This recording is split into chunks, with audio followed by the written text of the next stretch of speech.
दिसंबर 2025 एक ऐसा महीना जो अपने आप में काफी कुछ समेटे हुए था। जबरदस्त कॉन्ट्रास्ट्स का महीना था ये।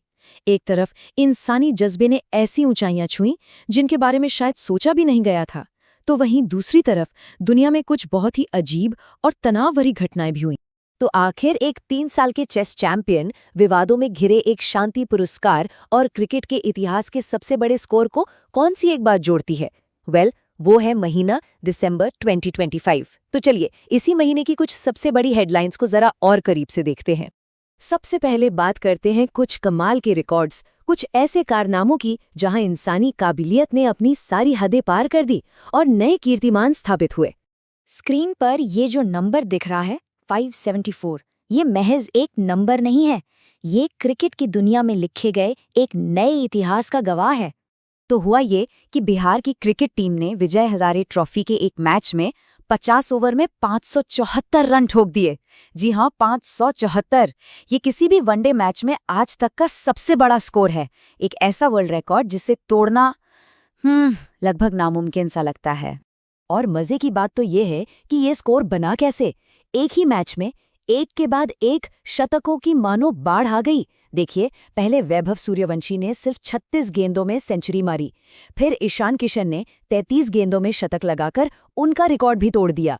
और जब लगा कि भाई इससे तेज और क्या ही होगा, तभी सकीबुल गनी आए और सिर्फ 32 गेंदों में सेंचुरी जड़ दी। मतलब एक ही मैच में 3 बार रिकॉर्ड टूटा। कमाल ही है।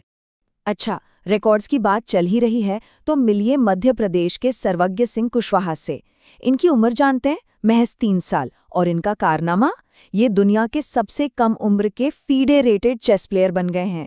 जरा सोचिए, जिस उम्र में बच्चे ठीक से वाक्य भी नहीं बना पाते, उस उम्र में ये छोटा सा जीनियस चेस की दुनिया में अपनी रेटिंग हासिल कर चुका है। दिसंबर में और भी कई बैरियर्स टूटे। मिशेला बेंथोस अंतरिक्ष में जाने वाली पहली व्हीलचेयर यूजर बनी। रूपा बेओर ताइक्वांडो के वर्ल्ड टॉप 10 में जगह बनाने वाली पहली भारतीय बनी। क्या बात है।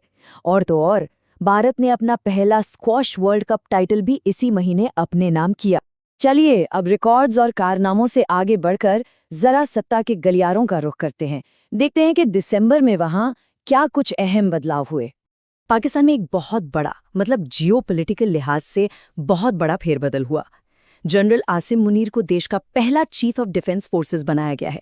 अब सवाल ये है कि इसका मतलब क्या है? इसका सीधा मतलब ये है कि अब पाकिस्तान की आर्मी, नेवी और एयरफोर्स तीनों की कमान एक ही शख्स के हाथ में आ गई है। और सबसे बड़ी बात, देश का न्यूक्लियर कमांड भी अब उन्हीं के पास है।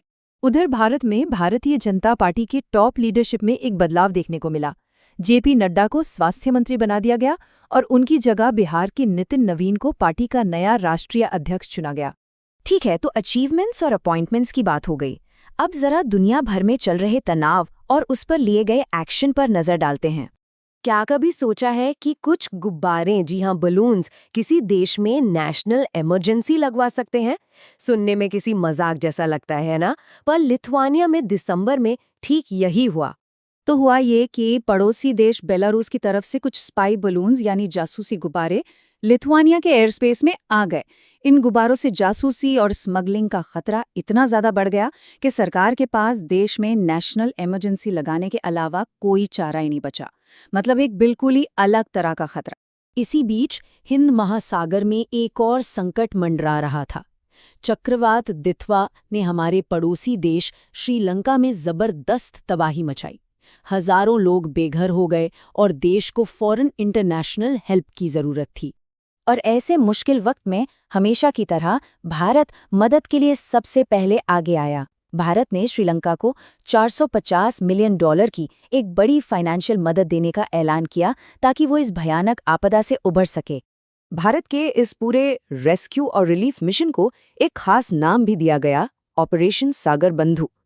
ये नेबरहुड फर्स्ट पॉलिसी का एक और बेहतरीन उदाहरण था।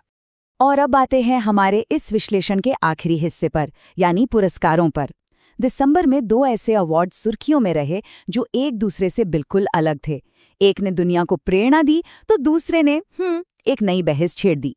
चलिए पहले अच्छी खबर की बात करते हैं। नैना कालू एक ऐसी कलाकार जो लर्निंग डिसेबिलिटी से जूझ रही हैं। उन्होंने आज की दुनिया का सबसे प्रतिष्ठित टर्नर प्राइज अपने नाम किया। ये वाकई कला की दुनिया में इंक्लूसिविटी और टैलेंट की एक बहुत बड़ी जीत थी। और फिर इसके बिल्कुल उलट पूर्व अमेरिकी राष्ट्रपति डोनाल्ड ट्रंप को दिसंबर में एक के बाद एक कई शांति पुरस्कार दिए गए, जिस पर काफी विवाद हुआ। पहले तो उन्हें फीफा का पहला पीस प्राइज मिला, फिर एक इजरायली शांति पुरस्कार दिया गया, और सबसे चौंकाने वाली बात तो तब हुई जब वेनेजुएला की Nobel peace prize winner Maria Corina Machado ने अपना पुरस्कार ही उन्हें दे दिया। तो दिसंबर 2025 से हम क्या समझ सकते हैं? चलिए फटाफट देख लेते हैं। पहला, इंसानी जज्बे ने खेल और विज्ञान में नए रिकॉर्ड बना दिए। दूसरा, कुछ अहम पदों पर नई नियुक्तियों से जियोपॉलिटिकल समीकरण बदले। तीसरा, गुब्बारों जैसे गैर पारंपरिक खतरों ने भी ग्लोबल टेंशन पैदा की। और चौथा, दुनिया ने एक ही महीने में प्रेरणा देने वाली उपलब्धियों और विवादों में घिरे सम्मान दोनों को देखा। और ये सारी बातें हमें एक बड़े सवाल पर लाकर खड़ा कर देती हैं। एक ऐसा महीना जिसमें एक तरफ रिकॉर्ड्स टूट रहे थे और दूसरी तरफ नए तनाव पैदा हो रहे थे। उस दिसंबर 2025 ने आने वाले साल के लिए आखिर कैसी नींव रखी?